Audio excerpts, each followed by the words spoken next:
Open the eyes for you, open the sky, Lord, I know you in rude. Too many lies that lay in the skies to AI, it's hard to decide what is truth. You gave me a seed and I watered the seed, hope the soil is good and it's making its fruit. Want something to feel, something that's real, not something in real that was just for the shoot. Like, this is not for the metric, this a reflection of Christ when I'm present. I stay connected, plug to the source, so that's why every verse that he give me electric, but this no Tesla. Just know we on full charge when we dropping the message. Autopilot, take your hand off the wheel, get real, learn, letting God direct it. Don't need a brand, we're branded by God, don't need to see profit or profit revival. What does it matter to influence people when people influence not being disciples? Rebirth is free, salvation is free, the gospel is free, it don't come with a fee. It's not about me or selling CDs, my goal is to get every hand on the Bible.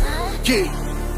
The lesson I learned is the lesson myself. Think more about him and less of myself. If I'm tipping the scale, I'm correcting myself. I beat up a beat till the message is felt. Preach on a beat till his presence is felt. You can say what you want, you can say what you like, but Christ too big to be put on the shelf like.